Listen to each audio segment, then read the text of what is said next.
계속해서 스파냐 2장 들어가겠습니다. 오늘 본문 말씀은 2장 1절부터 3절인데요. 같이 읽고 나누겠습니다. 1절부터 수치를 모르는 백성아 모일지어다 모일지어다. 명령이 시행되기 전 광음이 겨같이 날아 지나가기 전 여호와의 진노가 너에게 임하기 전 여호와의 분노의 날이 너에게 이르기 전에 그리할지어다. 여호와의 규례를 지키는 세상의 모든 겸손한 자들아 너희는 여호와를 찾으며 공의와 겸손을 구하라. 너희가 혹시 여호와의 분노의 날에 숨김을 얻으리라. 아멘. 등잔 밑이 어둡다 혹은 난 놓고 기억자도 모른다 그런 속담들이 있죠. 어이없는 상황이 벌어질 때 쓰는 말들입니다. 다른 사람들이 얘기가 아니라 바로 우리들의 말이 아니겠습니까? 교회에 수십 년 동안 다녔지만은 구원의 뼈대를 이루고 있는 옛 언약과 새 언약에 대해서 뭔지 대다수 사람들이 알지를 못하고 있습니다. 성경은 구약과 신약으로 구성되어 있잖아요. 다른 말로 옛 언약과 새 언약을 말하고 있습니다. 교회 다니는 사람이 옛 언약과 새 언약을 안 들어본 사람은 없을 거예요. 그런데 수십 년 교회 생활을 했어도 이게 무슨 말인지 무엇을 의미하는지 아는 사람들은 아주 드뭅니다. 그도 그럴 것이 목사들도 이 차이를 아는 사람들이 드물기 때문에 그렇습니다. 이렇게 사실 목사들이 모르니까 신자들이 모르고 있는 것은 너무나 당연한 일이 되겠죠. 짧게 말하면 옛 언약이라고 하는 것은 사람의 힘과 노력으로 구원을 이루는 구도를 말합니다. 그런데 그게 어떻게 됐습니까? 구약 이스라엘 역사를 통해서 봤을 때 이것이 안됨으로 증명됐습니다. 사람의 노력으로는 자기네들이 구원을 이룰 수가 없다는 것이 증명됐다는 얘기죠. 그렇다면 새 언약은 무엇입니까? 사람은 빠져라 이런 얘기예요. 하나님이 다 만들어서 너희들에게 안겨줄게. 이것이 바로 새 언약입니다. 그래서 예수 그리스도의 대속의 피를 통해서 우리에게 구원을 주시는 거예요. 그래서 십자가에 달리신 예수님이 다 이루었노라 라고 선언을 하신 것이죠. 이 새 언약이 바로 십자가 복음을 의미합니다. 이를 간단하게 줄여서 복음이라고 하기도 하죠. 복음은 인간의 질서와 가치관을 깨트리면서 다가옵니다. 인과응보, 다시 말해서 인과유를 바탕으로 깔고 사는 인간의 상식과 이성에 배치되는 사상이 바로 복음이죠. 그러므로 복음은 사람의 이성으로는 하나님의 구원의 경륜인 이 복음을 이해할 수가 없습니다. 그래서 바울이 다메섹 사건 이후 하는 말이 예수 그리스도의 십자가 도는 세상의 관원의 지혜로는 깨닫지 못하게 하셨다라고 언급을 하고 있습니다. 고린도전서 2장 7절에는 예수 그리스도의 십자가 도는 하나님의 지혜요 만세전에 미리 정하신 하나님의 비밀이다 이렇게 얘기하고 있습니다. 그러니까 세상에서는 감춰진 일이죠. 육적인 인간이 아무리 봐도 보지 못하고 들어도 듣지 못하고 마음으로 깨닫지 못하게 되는 것이죠. 그러므로 난 놓고 기억자도 모르는 형국이 계속해서 진행되고 있는 것입니다. 하나님이 이해가 안 되는 그들의 관점에서 볼 때는 미련하게 보이고 어리석게 보이는 것이 십자가의 도죠. 그러나 성령을 받은 하나님의 자기 백성들에게는 알아먹고 깨달아지는 것이 되는 겁니다.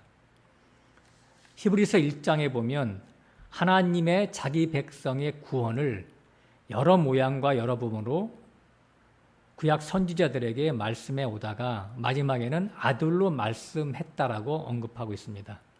즉 성경은 예수 그리스도에 관한 얘기라고 하는 겁니다. 좀 더 깊이 얘기한다면 이런 거예요. 구원은 사람의 영광을 위해서 있는 게 아니라 하나님 자신의 영광을 위해서 사람의 구원을 이루어 가신다라고 하는 거예요. 이사야서 43장 21절에 보면 이 백성은 내가 나를 위하여 지었나니 나의 찬송을 부르게 하려 함이니라 이렇게 말씀하고 있습니다. 그러니까 사람의 구원은 하나의 수단이고 실제 본질적인 목적은 하나님 자신의 영광을 위해서 사람의 구원을 이끌고 가신다라고 하는 것이죠.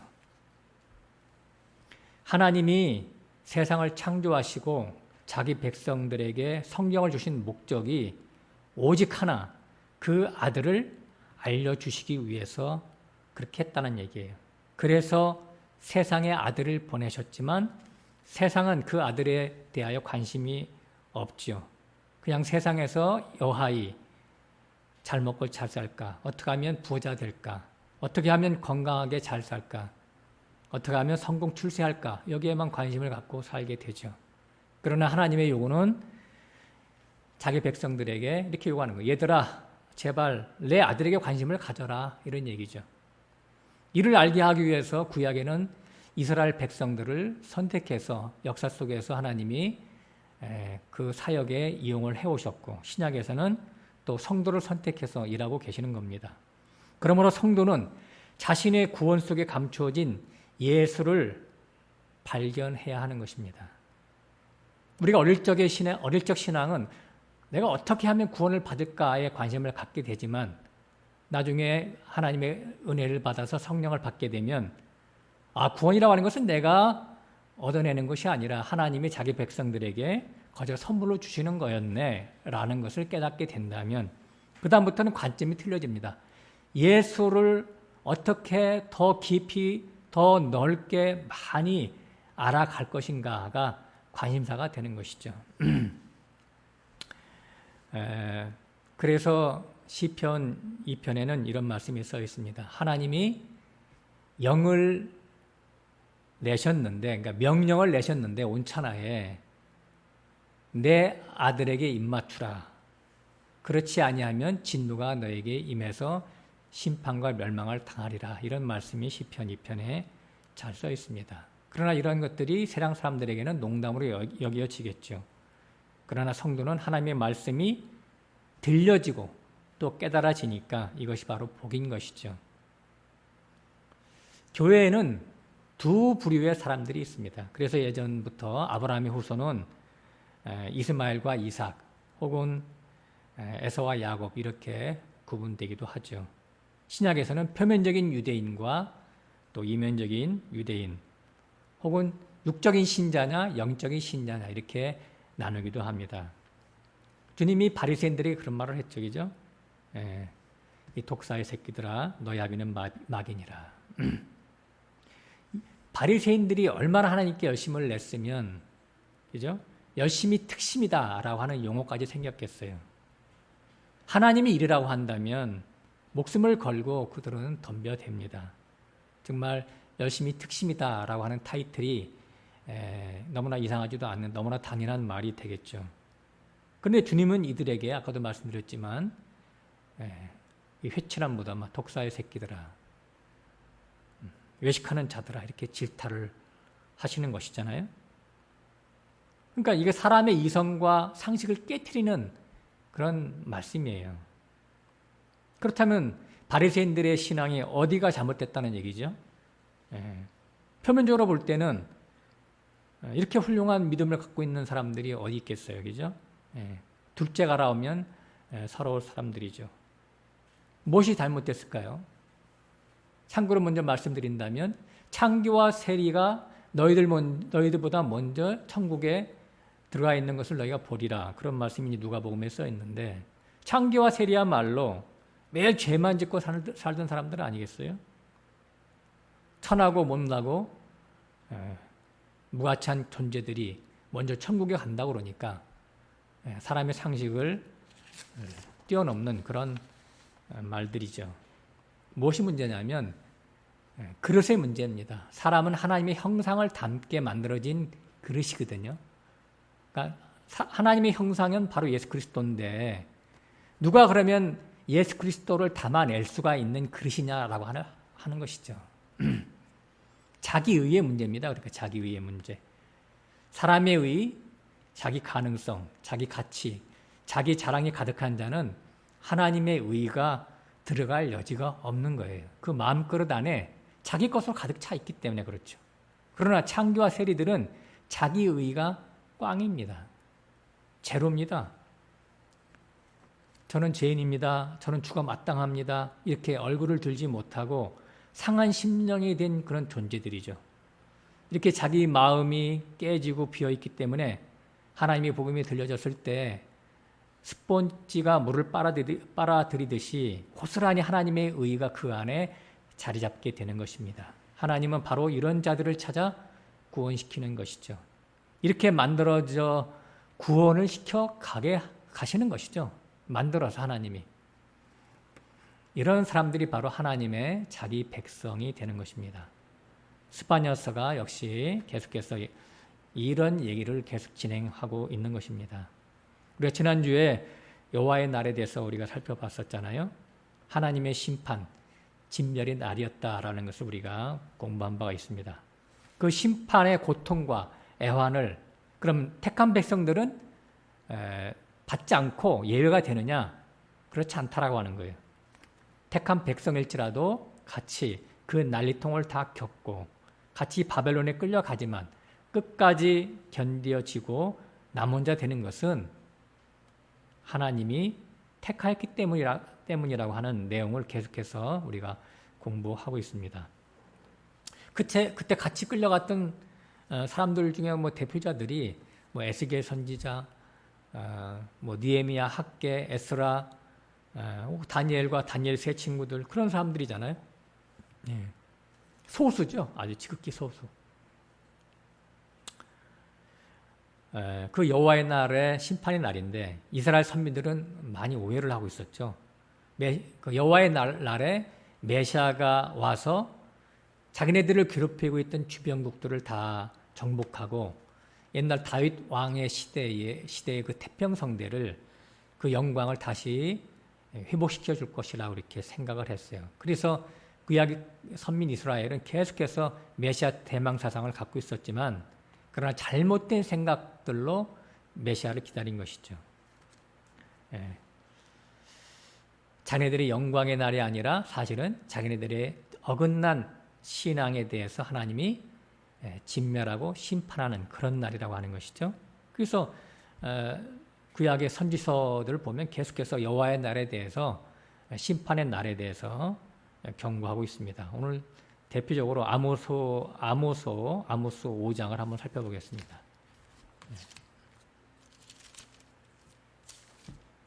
1278페이지 있는데요.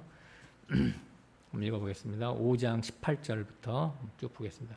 화 있을진저 여호와의 날을 사모하는 자여 너희가 어찌하여 여호와의 날을 사모하느냐 그날은 어둠이며 빛이 아니라 그렇죠? 여기서도 여호와의 날을 그들이 사모하고 기다렸다는 얘기예요. 이제는 다리 뻗고 자는 날인 줄 알았어요.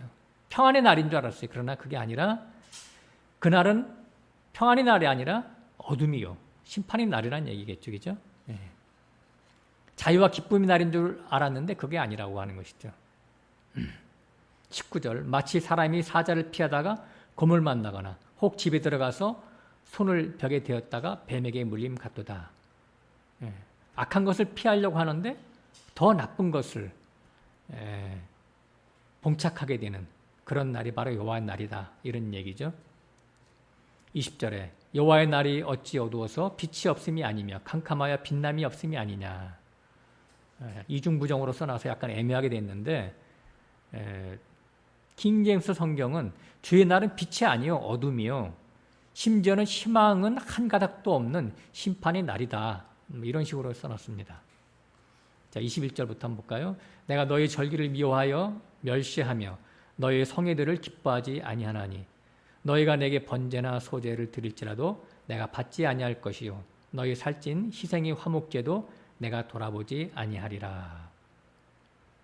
내 노랫소리를 내 앞에서 그칠지어다 내 비파 소리도 내가 듣지 아니하리라. 오직 공법을 물같이 정의를 하수같이 흘릴지니라. 이스라엘 족수가 너희가 40년 동안 광야에서 희생과 소제물을 내게 드렸느냐? 너희가 너희 왕 식굿과 너희 우상 기리온 곧 너희가 너희를 위하여 만들어서 신으로 삼은 별 형상을 치고 가리라. 이 40년 동안 광야에서 이스라엘 백성들이 모세의 인도로 어찌 제사를 안 드렸겠어요? 매일 제사를 드렸어요. 그리고 절기마다 제사를 드렸죠. 그러나 하나님이 볼 때는 한 번도 하나님이 만족한 그런 제사를 드린 적이 없다라고 하는 거예요. 왜냐하면 그들이 이 제사를 자기네들이 복받는 수단으로 하나님 앞에 우상을 섬겼다, 이제 그런 식으로 나오는 것이죠. 그러니까 북조나 남조 유다가 왜 망했냐면 하나님의 율법과 그 성막 제사의 의미를 모르고 종교 의식으로 이게 탈바꿈됐기 때문에 망했다라고 하는 겁니다. 예? 율법을 통해서 자신은 하나님의 말씀을 도저히 순종할 수 없다라는 걸 깨닫고, 순종할 수 없으니까 어떻게 돼요? 나는 죄인입니다라는 것이 밖으로 드러날 거 아니겠어요? 그래서 이 자기 자신의 죄됨을 깨달으면 정한 짐승을 끌고 와서 제사 지내면서 이 짐승이 피 흘릴 때, 이 짐승이 번제단에서 불태워질 때 내가 죽어야 할 그 자리에 이 짐승이 죽으니까 하나님 저 짐승의 죽음을 보고 나를 용서해 달라고 이렇게 하는 것이 바로 성막 제사였는데, 반대로 율법을 줬더니 율법을 잘 지켰습니다 라고 자기 자랑을 하고, 또 제사를 하나님 앞에 잘 드렸으니까 이 제사의 제물을 받으시고 나에게 복을 주세요 라고 하는 어떤 율법과 제사가 다 용도 변경된 거예요. 변절된 것이죠. 종교 행위로 세속화돼 버린 거예요. 그래서 자기 자신은 율법을 잘 지켰습니다, 제사를 잘 지켰습니다 이렇게 해서 자기 마음속에는 더 큰 교만으로 싹터서 배나 지옥 자식이 된 것이죠. 그래서 어떻게 해요? 하나님의 진노의 심판의 빌미를 만들어낸 겁니다. 그래서 이러한 잘못된 구약의 이스라엘 선민들의 그런 모습들을 계속해서 선지자들을 통해서 하나님의 심판을 경고하고 회개를 촉구했지만 보내는 선지자마다 죽이고 귀를 막았습니다. 그러니까 그들이 생각하는 여호와의 날은, 다시 말씀드리지만 주변에 그 눈의 가시 같은 이방국들을 물리쳐서 평화의 날 태평성대를 이렇게 열어줄 것을 기대했지만, 그것이 이제 아까 말씀드렸던, 읽어봤던 사자를 치워달라고, 사자를 제거해달라고 이렇게 기대했었지만 곰을 보내서 하나님이 찢어버리는 그러한 심판을, 그리고 집 안에 들어가서 편안하게 쉬려고 했었는데 벽을 짚었더니, 바닥을 짚었더니 뱀이 나와서 물어버렸다라고 하는 것이죠. 이렇게 여호와의 날을 희망의 날, 소망의 날, 기쁨의 날로 기대했던 이스라엘 백성들에게 여호와의 날은 그게 아니라 심판의 날이라고 하는 것을 계속해서 부연하고 있었던 것이죠. 실제 구약의 남주 유다의 심판의 날은 바벨론의 침공에 의해서 남주 유다가 지구에서 사라져간 그날이 아니겠어요? 바벨론이 침공에 왔을 때 남주 유다는 강하게 저항을 했습니다. 그래서 예루살렘 성을 꼭꼭 잠그고 저항을 했는데, 그러다 보니까 바벨론 군사들이 들어오지 못해서 밖에서 3년 동안이나 성곽을 포위했다라고 하는 그 역사적인 기록이 있어요. 그러니까 농사를 짓지도 못하고 물동량이 없으니까 그 안에서 식량이 다 떨어졌으니까 그저 3년을 버텼다는 것이 기적이 아니겠어요? 그 안에서 어떤 일이 벌어졌겠어요? 먹을 것이 없으니까. 나중에는 역사적인 기록을 보면 어미가 자기 새끼를 잡아먹었다고 하는 기록들이 많이 있습니다. 어떻게 이런 일들이 벌어질 수가 있겠습니까? 그죠? 이런 악행들은 세상에서, 다른 나라에서도 안 일어나는, 이방 나라에서도 안 일어나는 그러한 참혹한 광경이 아니겠습니까? 어미가, 새끼가 배고프면 제 살이라도 비어서 주고 손가락이라도 잘라서 피를 떨어뜨려서 아기를 살리는 것이 인지상정이겠지만은 자기 배고프다고 새끼를 잡아먹는 그런 경우가 있겠어요? 이것은 바로 하나님이 저주를 내리신 거예요. 하나님의 손을 떼니까 악신이 임해서 사람들이 제정신이 없는 거예요. 온갖 마귀짓을 자행했다라고 하는 것을 우리에게 보여주는 한 단면이 되겠죠. 그러니까 하나님의 그 사랑이 투기로 변해서 오히려 처절하게 복수하시는 그러한 장면이다라고 하는 것이죠. 수많은 은혜를 너희들에게 끼쳐줬지만, 많은 기적을 너희들에게 보여줬지만 하나님의 살아계심과 돌보심에 대한 그러한 믿음을 저버리고 이방 나라의 바알과 아세라 신을 섬겨온 이스라엘 백성들에게 하나님이 너희들은 은혜를 모르는 짐승보다 못한 인간들이다. 그래 너희들은 그렇게 너희들도 한번 당해봐라 라고 하는 것을 역사 속에서 진행시키신 것입니다. 우리가 지난주에도 잠깐 읽어봤지만 실제 전쟁이 일어났을 때 바벨론 군사들이 들어와서 사람들의 그 바벨론의 군사들이 사람들을 많이 죽이는 것을 포상으로 이렇게 삼았던가 보죠. 사람들이 귀를 떼어가고 코를 베가고 옛날에 우리나라 임진왜란 때처럼 그런 일이 벌어졌습니다.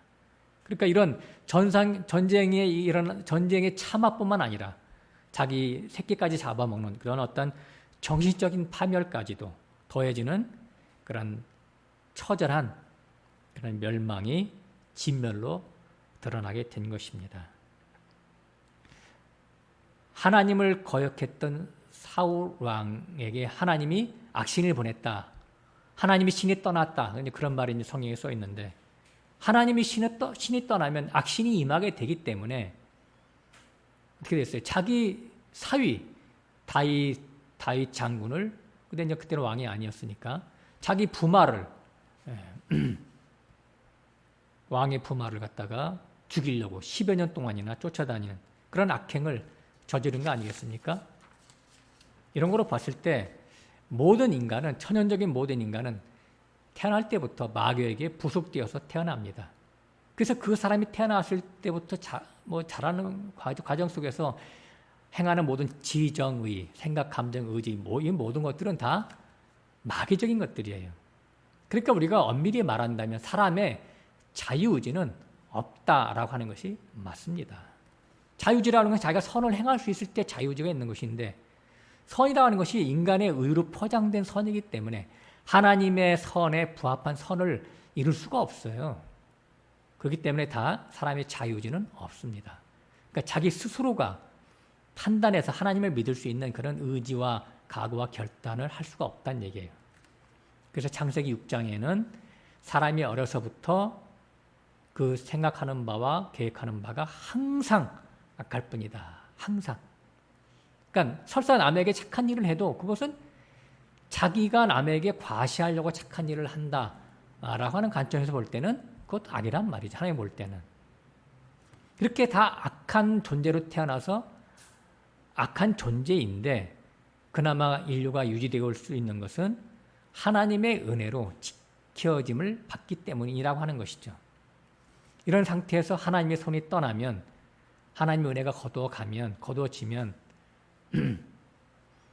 마귀에게 완전히 부속되어서 상상 초월의 악행을 저지르는 게 누구다? 그게 바로 인간이다 라고 하는 겁니다. 그러니까 오늘날 우리가 제정신 갖고 사는 것은 하나님의 은혜 때문이라고 하는 거예요. 나의 선한 판단과 의지로 내가 스스로 나를 지켜내는 게 아니라고 하는 겁니다. 하나님의 믿음도 내가 하는 게 아니라 그 믿음마저도 하나님이 주셔서 그 주신 믿음으로 내가 밖으로 표출되어서 믿어지게 해서 믿는 거예요. 그래서 믿음에 이르게 하나니 그런 말을 사도 바울이 썼지만 하나님이 주신 믿음으로 하나님을 믿게 되는 것이죠.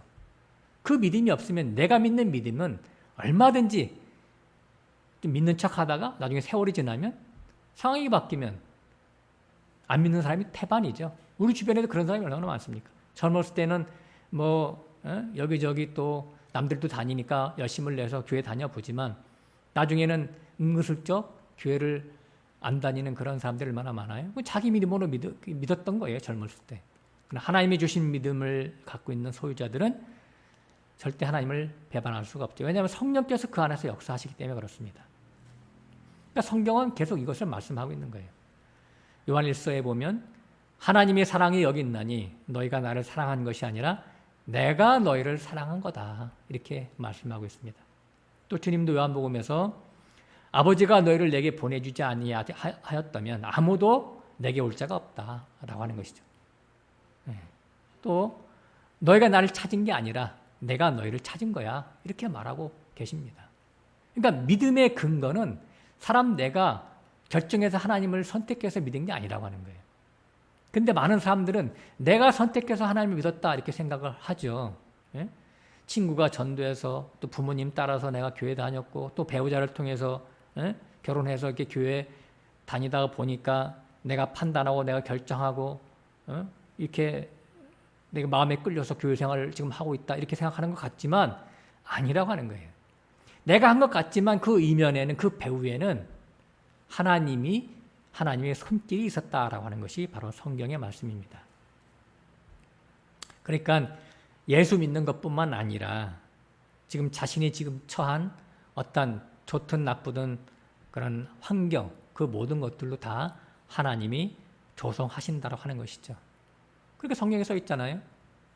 머리카락 하나라도 하나님이 다 세신 바 돼 있고 공중에 나는 새 한 마리도 하나님의 허락 없이는 떨어지지 않는다. 공중의 새보다 너희가 더 귀하지 않냐냐. 그런 말씀을 성경에 하고 계시는 겁니다. 이런 것들이 안 받아들여지는 것은 이 사람은 불신자죠. 믿음이 사실은 없는 것이죠. 그래서 내 인생 내 것인 줄 알고 내 마음 내키는 대로 이방인들처럼 이 세상에서 잘 먹고 잘 살려는 가치관으로 동분서주하면서 사는 자들, 마음속에서 세상 사랑하라고 자기 사랑의 우상으로 가득 찬 그런 사람들에게 오늘도 스바냐서 2장에서 계속 말씀하고 계십니다. 내 백성들아, 너희가 누구냐? 너희가 수치를 모르는구나. 여호와의 날 진멸당하기 전에 모이라 그런 말씀이 오늘 스바냐서 2장 1절부터 3절까지 아까 읽은 바가 있습니다. 다시 한번 오늘 2장 1절부터 2절 한번 읽어보겠습니다. 수치를 모르는 백성아 모일자다. 명령이 시행되기 전 광음이 겨같이 날아 지나가기 전 여호와의 진노가 너에게 임하기 전 여호와의 분노의 날이 너에게 이르기 전에 그리할지어다.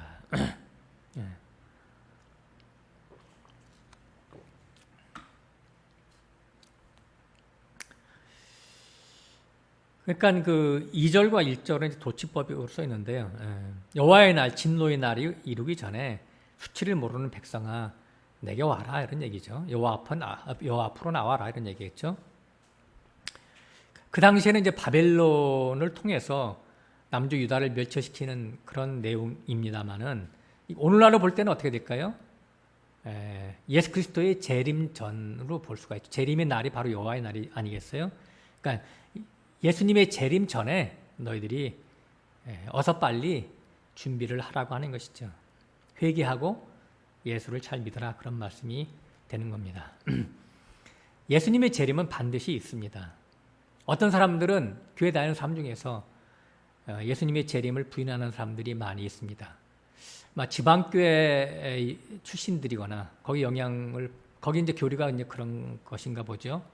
그리고 또 소수의 그 원어를 공부하는 그런 분들 중에서 이런 사람들이 있어요. 주님은 이미 재림하셨다. 근데 또 무슨 재림이 있다는 말이냐 이렇게 말하는 것이죠.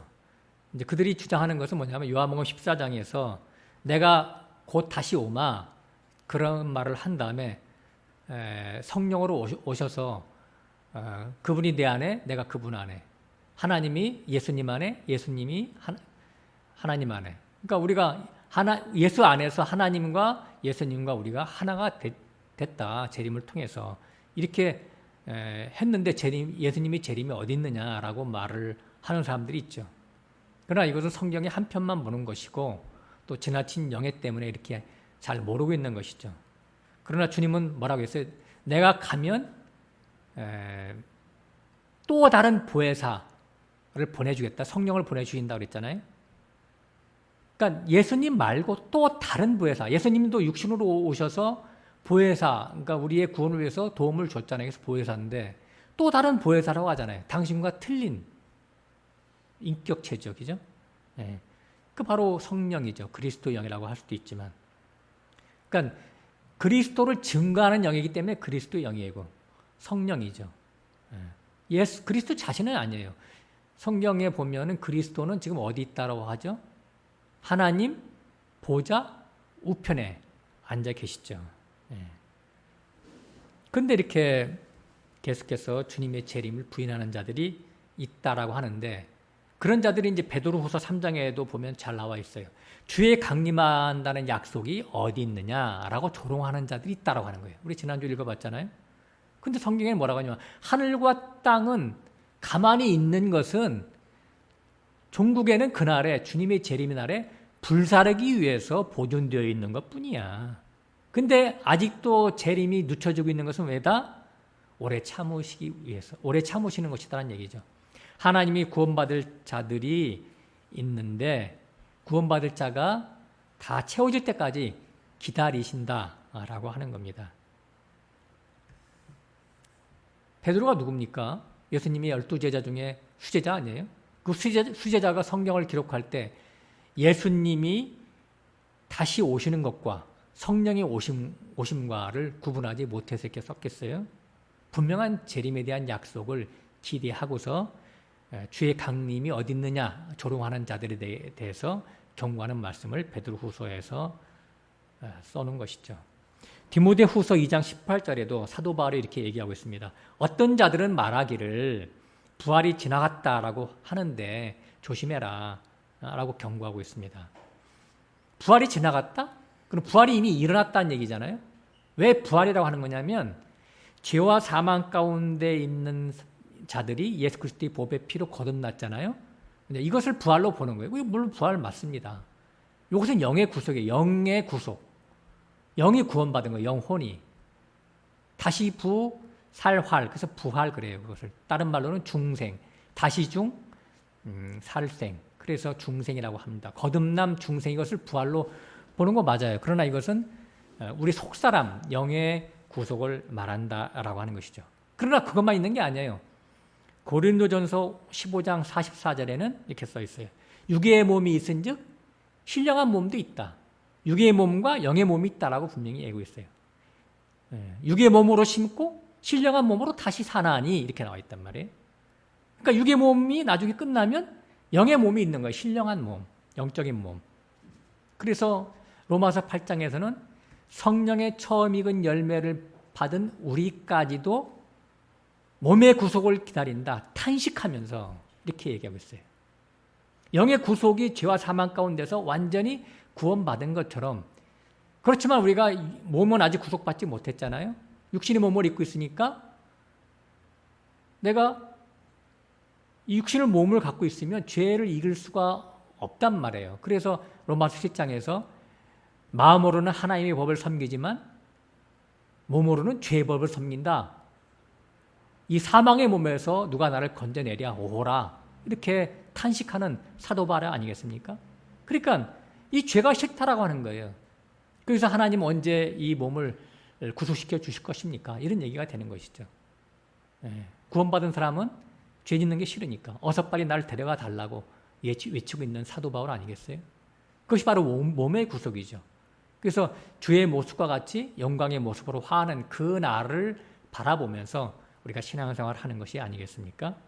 이 영의 모습으로, 영광의 모습으로 바뀌는 그것이 바로 몸의 부활이 되겠죠. 몸의 부활. 몸이 영원한 영광의 모습으로, 예수님의 몸과 같이 영광의 모습으로 바뀌는 그것이 바로 부활인데, 그것이 앞으로 나타날 부활이에요.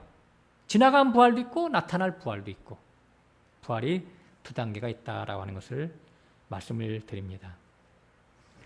재림신앙이 왜 중요한가? 그렇다면 그것은 우리의 신앙의 경건함을 지켜줄 수 있다라고 하는 면에서 매우 유익하기 때문에 재림신앙이 필요합니다. 육신을 가진 인간은 언제든지 세상과 타협하고 싶어지지요. 관성의 법칙입니다. 회초리를 이렇게 꺾었다가 다시 놓으면 제자리로 돌아가듯이 거듭났지만 육신은 죄 앞에서 항상 죄와 타협하고 싶어하는 그런 관성이 있어요. 그렇지만은 주님이 만약에 앞으로 한 달 있다 오신다, 혹은 1년 있다 오신다, 그렇다면은 내가 죄와 싸울 때 더 확고한 신념으로 이기는 그런 삶을 살 수 있겠죠. 그런 부분에서 더 경건한 삶을 잘 살 수 있겠죠. 그렇다고 해서 제가 말씀드리는 것은 죄에서 넘어진다고 해서 우리 구원이 취소되는 건 아니지만 하나님 앞에서 더 자기 자신이 경건한 삶을 살 수 있다는 면에서 제가 말씀을 드리는 거예요. 더 하나님과 동행하면서 교통하면서 사는 면에서 볼 때 재림신앙에 도움이 된다라고 하는 거예요. 주님이 안 오실 거야. 언제 오실지도 몰라. 내가 죽으면 끝나는 거야. 그럴 때 그렇게 생각한다면 자기 신앙의 경건성이 지켜지는 게 굉장히 힘들다라고 하는 것이죠. 그래서 구약의 이스라엘 선민들은 항상, 그리고 또 이제 주님이 승천하신 다음에서 사도들과 제자들, 그리고 계속해서 그 믿음의 선진들은 곧 예수님이 오신다라고 생각을 하고 그런 신앙을 붙잡고 살았어요. 그래서 그들이 초대교회 때 그 네로의 그 험악한 신앙 탄압에도 불구하고 사자법이 되거나 불 속에 들어가거나 톱으로 키워 죽거나 히브리서 11장에 나와 있듯이 그런 것에도 절대 굴복하지 않고 그들이 신앙을 지켜낼 수 있었던 것은 주님이 곧 내일 모레 오신다라고 하는 그런 신앙을 붙잡고 살았기 때문에 그렇고, 또 초대교회 사람들이 카타콤에 들어가서 200~300년 동안이나 4대에 걸쳐서 그 무덤 속에서 애를 낳고 계속해서 살 수 있었던 것은, 대를 이어가면서 살 수 있었던 것도 그런 경건한 그 신앙이잖아요. 그것도 바로 재림신앙 때문에 그렇다라고 하는 거예요. 에녹 또한 역시 마찬가지로 이런 심판에 대한 신앙을 분명히 갖고 있었기 때문에 경건한 삶을 살 수 있었죠. 65세 때, 그렇죠? 하나님의 심판에 대한 계시를 받고 그 증거로 무두셀라를 낳았잖아요. 무두셀라가 죽는 날 이 세상을 심판할 거야. 그 계시를 받고 그 아들의 이름을 짓게 된 것이죠. 그래서 그 하나님의 심판에 대한 경고를 그 당시에 백성들에게, 야, 하나님이 심판할 거야. 그걸 그렇게 얘기했다는 거잖아요. 사람들 듣지 않았죠.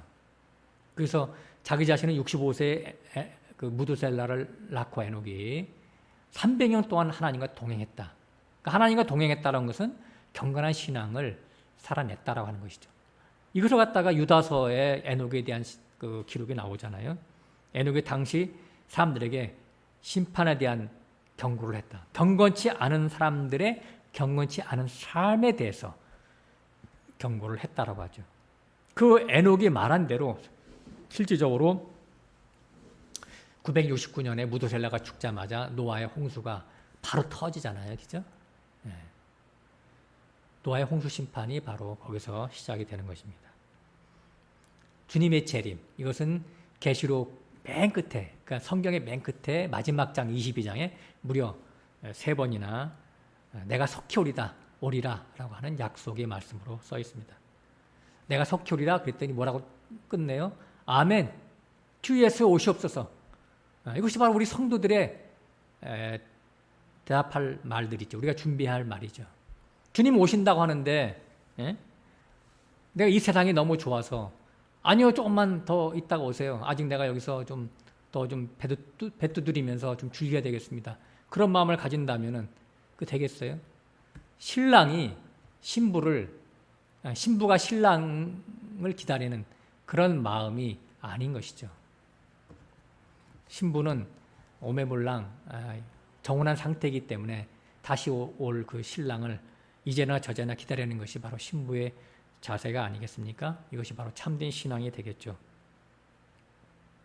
이스라엘의 그 결혼 풍속을 보면 신랑이 신부의 아버지에게 지창금을 갖다 주고 그 신부를 자기 것으로 산대요. 값을 주고 산대요. 그러니까 지창금은 예수 그리스도의 보배 피값으로 얘기할 수 있겠죠. 그죠? 신부의 아버지는 뭐예요? 우리가 옛사람의 아버지는 마귀잖아요. 마귀에게 예수님이 피값으로 죄와 사망 가운데서 우리를 끄집어내는 걸 지창금을 주고 사는 것으로 얘기하고 있어요. 그리고 이제 그 결혼할 때 빙패물을 주고 간대요. 지참금은 아버지한테 주고 빙패물은 신부한테 주고 간대요. 코걸이, 목걸이, 뭐 반지, 팔찌 뭐 이런 것들 주고 가겠죠. 그러니까 이것은 뭐냐면 예수 그리스도, 그러니까 오늘날로 말하면 이게 성령이죠. 그래서 성령께서 우리 안에 오셔서 우리를 압류하는 것이죠. 은혜로. 신부가 그 신랑이 준 코걸이, 귀걸이, 목걸이, 혹은 팔걸이, 뭐 가락지 이런 걸로 자기 몸을 단장하고 항상 그걸로 통해서 신랑께 감사하고 자랑하듯이, 이웃 사람들에게 자랑하듯이 우리 이 시대의 성도들은 성령을 받고 은혜의 구원을 하나님 앞에 찬양하는 그것으로 가득가득 채우는 기간이 바로 우리의 신앙생활의 기간이 아니겠습니까? 이것이 바로 신부 단장이 되겠죠. 그래서 신랑이 온다고 할 때 지혜로운 다섯 처녀처럼 등잔에 기름을 가득한 상태에서 신랑을 기다리는 그런 자들이 바로 아름다운 신부의 모습이 되겠죠. 내가 곧 속히 오리라 할 때 마라나타, 주 예수여 오시옵소서, 그 마라나타라고 하는 그 말을 우리가 항상 기억하고 살아야 될 줄 압니다. 오늘 스바냐서 2장 2절에 여러 가지 말로 그날이 오기 전에, 명령이 시행되기 전에, 하나님의 분노와 진노의 심판 전에 돌이키라고 하는 말씀이죠. 수치를 모르는 백성아 무일쩌다 무일쩌다, 돌이키라 이런 얘기죠. 회개하고 돌아서라 이런 얘기죠.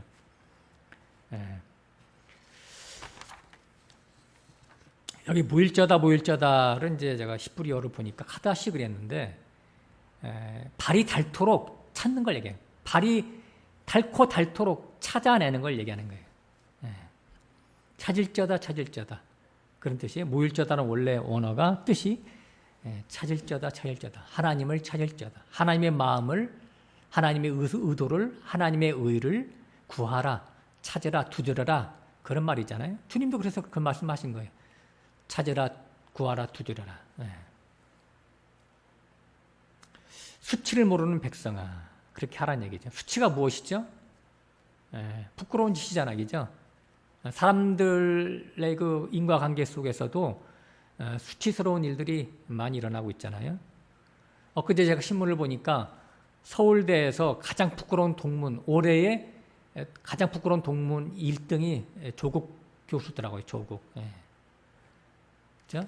부부가 같이 교수인데 표창장을 위조하고 인턴십 가짜 발급하고 논문 공동 저자로 기재를 하고 이렇게 했는데, 문제는 이런 게 다 거짓으로 재판에서 선고가 됐는데도 불구하고 끝까지 나는 결백하다라고 책까지 막 쓰고 그러잖아요. 이게 바로 수치를 모르는 자지요.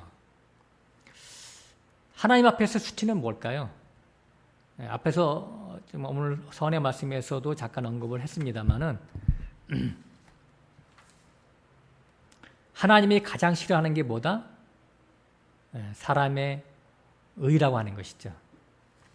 하나님은 계속해서 처음부터 죄악 가운데서 태어난 인간은 하나님이 원하시는 선과 의를 행할 수가 없다. 그래서 사람의 의는 다 더러운 옷과 같다. 그리고 만물보다 부패한 것이 사람의 마음이다. 또 뭐 예레미야서 13장 같은 데는 구수인이 그 피부를 희게 할 수 있겠느냐? 표범이 그 얼룩을 세탁해서 점을 없앨 수 있겠느냐? 할 수 있을진데 사람도 선을 행할 수 있을 거야. 그러니까 선을 행할 수 없다는 얘기겠죠. 그죠? 죄인인 너희들은 하나님이 원하시는 선과 의를 행할 수가 없어 라고 하는 것이죠. 하나님의 의는 예수 그리스도를 믿음으로 의롭게 된 것을 말하고 있습니다. 그래서 예수님도 그랬잖아요. 나로 말미암지 않고는 아무도 아버지께로 갈 자가 없다. 구원은 오직 예수 그리스도를 통해서만 우리가 구원을 얻을 수 있는 것이지 사람이 행위로 구원을 받을 수가 없는 거거든요. 그렇지만은 바리새인들은 자신들이 하나님의 말씀을 지켰으니까 이것을 의롭다라고 하나님이 여겨달라고 하는 거예요. 자기네들의 의를 명함으로 내밀고 있는 거라고요. 자기 자랑으로. 하나님 어떠세요? 이 정도면 하나님 마음에 들지 않습니까? 나 착하지 않습니까? 나 대단하지 않습니까? 잘 알다시피 1회에 2번씩 금식하고 11조를 철저히 내고 이웃에게 말해요. 구제하고 근데 저 창기와 세리와 같지 않은 우리가 얼마나 대단합니까? 쟤네들은 하나님 말씀 지키지 않는데, 쟤네들은 지옥 중에서 상지옥 가야 되는데 우리는 하나님 말씀을 잘 지키지 않았습니까? 그뿐입니까? 예배당도 크게 짓고 많은 헌금도 내고, 예? 예. 선지자 노릇도 하고 귀신도 쫓아내고 이런 일, 어마어마한 일들을 하지 않았습니까? 우리들을 좀 잘 봐주세요. 이렇게 한다라고 하는 것이죠. 자기의, 자기 자랑, 자기 공로, 이것들을 계속해서 하나님 앞에서 내세우는 거예요. 그러니까 이 사도 바울은 이것들을 배설물로 얘기했는데 이것이 배설물로 모르는 거예요. 더러운 것들을 하나님 앞에서 내면서, 그 말라기에서 그런 말 하잖아요. 내 상에 더러운 것들을 올려놓고서 너희들이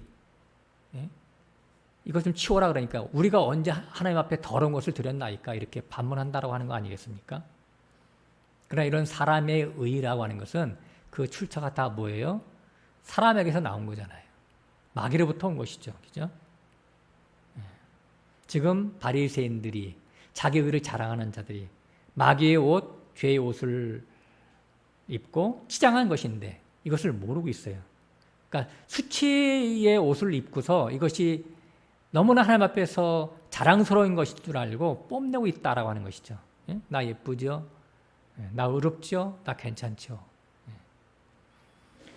그러나 성경은 인간에 대해서 어떻게 평가합니까? 로마서 1장 가서 잠깐 보겠습니다. 로마서 1장에서는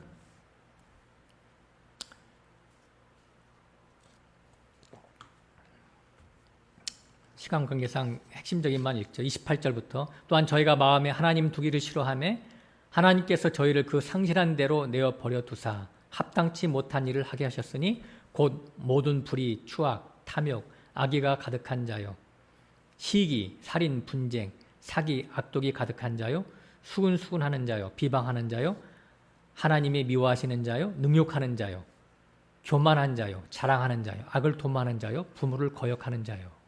여기 자격이 몇 개나 해당되는지 잘 한번 살펴보세요. 불의, 추악, 탐욕, 악의, 시기, 살인, 분쟁, 사기, 교만, 능욕, 악을 도모하고 31절 우매한 자요, 배약하는 자요, 무정한 자요, 무자비한 자요. 그냥 지나갈 수가 없어요. 다 나를 갖다 얘기하는 것 같아가지고 32절에 보면 저희가 이 같은 자를 행하는 자를 사형에 해당한다라고 하나님의 정하심을 알고도 자기들만 행할 뿐 아니라 또한 그 일을 행하는 자를 옳다느니라. 그죠? 사형에 해당한다. 그러니까 지옥 간다는 얘기예요. 이렇게 행하는 자는 다 지옥 가. 그런데 이것을 알고도 자기들만 행할 뿐 아니라 행하는 자를 옳다 한다? 자랑하는 거죠. 부러워하고. 그러니까 남들이 이렇게 해서 돈 벌었어. 성공 출세했어. 그러면 그걸 부러워한다고 하는 거예요.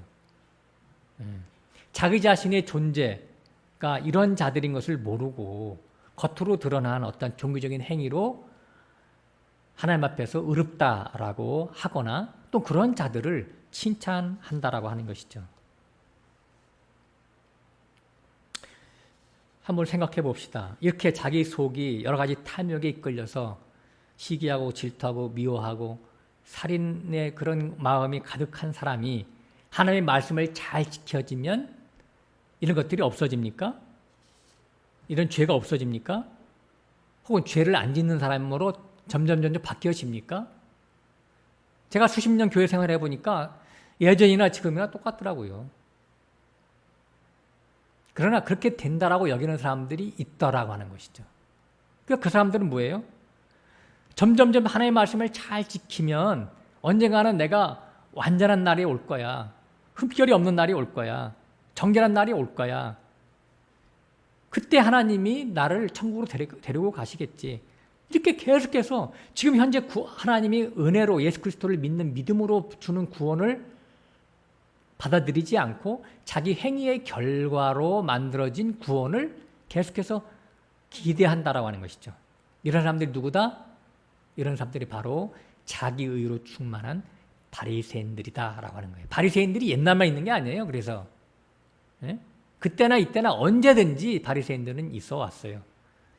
창세 시작하자마자 아담이 그랬고 아담의 첫 번째 아들인 아벨이 그랬어요. 가인이 그랬고 가인의 첫 번째 아들 아벨이 그랬어요.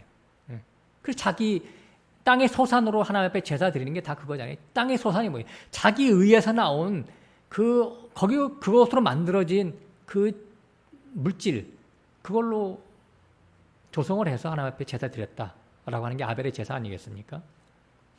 이게 석가모니 제자하고 똑같아요. 사람이 스스로 정진을 해서 해탈을 이루고 열반에 들어가기 위해서 분투하라, 싸워라 이렇게 가르치는 게 바로 석가모니 아니겠어요? 뭐가 틀립니까? 자력갱생, 자기 스스로가 노력하고 애써서 구원을 받으려고 하는 석가모니 제자와 뭐가 틀려요? 근데 이 시대에 기독교가 석가모니화 다 됐어요. 원래는 타력 구원이거든요. 우리가 구원을 이룰 수 없기 때문에 외부에서 와서 하나님이 우리를 구원해 주는 게, 천국은 침노당하는 것으로서 구원을 얻어지는 거거든요. 내가 침노하는 게 아니라 천국이 몰려와서 나를 압류해서 나를 구원시키는 것이 바로 성경의 구원관인데, 타력 구원인데, 언제부턴가 이렇게 석가모니처럼 논리처럼 교리처럼 사람이 스스로 구원을 이룬다.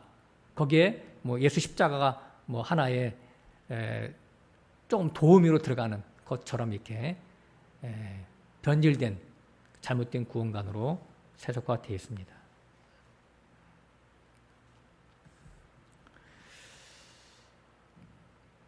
타력구원이라고 하는 것은 성령이 오셔서 우리를 구원해 주는 거거든요.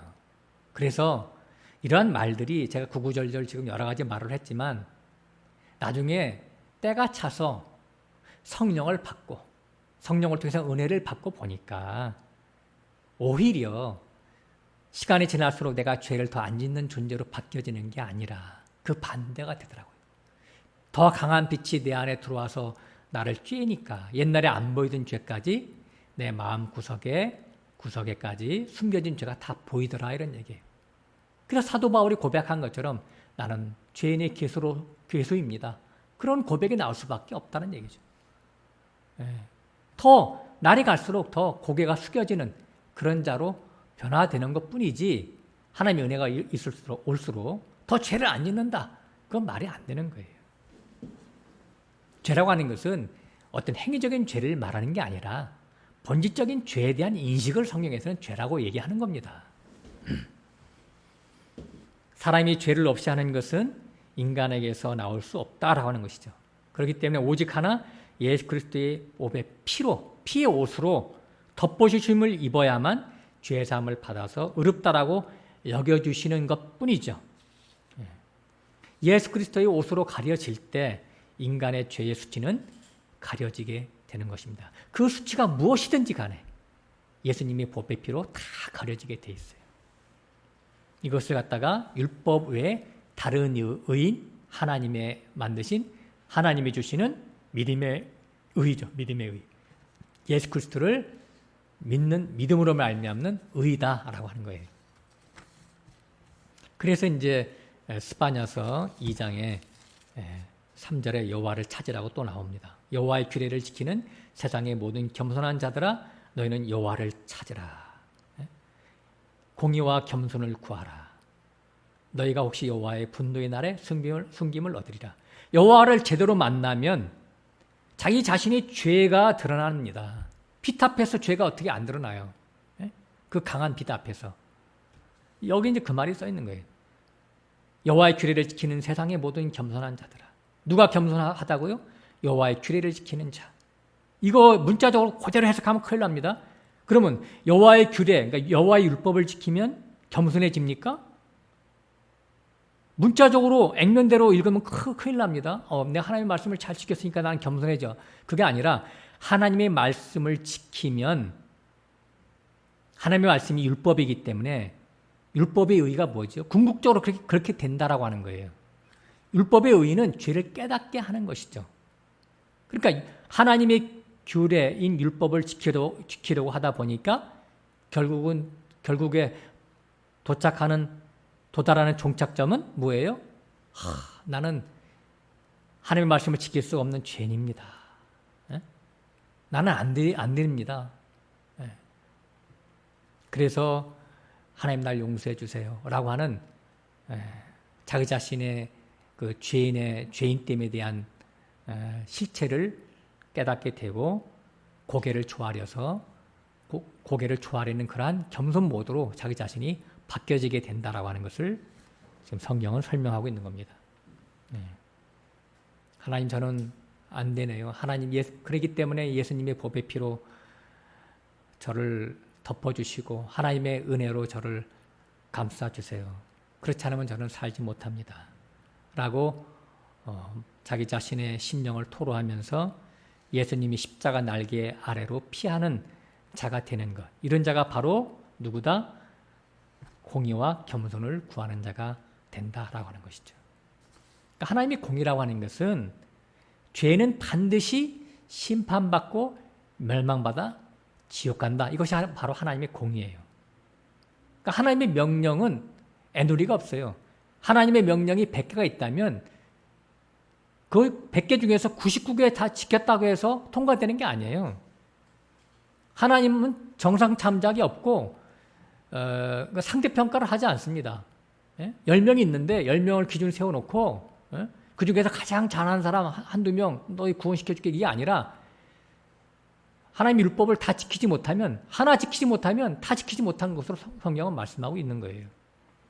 야고보서 2장 10절에 누구든지 온 율법을 지키다가 그 하나에 거치면 모두 범한 자가 되나니. 그죠? 그러니까 하나님 절대 평가하는 거예요. 상대 평가가 아니라. 갈라디아서 5장 4절에도 율법 안에서 의롭다함을 얻으려 하는 너희는 그리스도에게서 끊어지고 은혜에서 떨어진 자로다. 율법 안에서 그러니까 사람의 의로 행위로 의롭다함을 얻으려고 하는 너희는 너 은혜를 모르는구나 이런 얘기죠. 율법의 의로는 우리가 구원을 받을 수가 없기 때문에 성경은 계속해서 하나님의 은혜를 찾으라고 하는 겁니다. 그래서 하나님의 나라는 은혜의 나라입니다. 은혜로 가는 나라가 하나님 나라지 사람의 의로 가는 나라가 절대 아니죠. 다시 말해서 하나님의 은혜라고 하는 것은 예수 그리스도의 십자가 피 공로죠. 예수님의 은혜로 가는 나라, 그래서 사랑의 아들의 나라 이렇게 얘기하기도 합니다. 이처럼 하나님의 공의를 사람이 이룰 수 없기 때문에 하나님이 우리의 죄를 예수님께 전가시켜서 그 모든 율법의 요구를 이루시고 그 은혜를 우리에게 거저주시는 선물 보따리가 십자가 복음인 것입니다. 오늘 본문 말씀 제목처럼 수치를 모르는 백성아 모여라 모여라. 이것은 너희의 의, 그 수치 옷을 벗고 하나님이 준비하신 의의 옷인 예수 그리스도의 십자가 은혜로 죄사함과 거룩함을 입어 구원받으라는 복음의 말씀을 오늘 본문 2장 1절부터 3절을 통해서 우리가 살펴봤습니다. 오늘 여기까지 하고 마치겠습니다.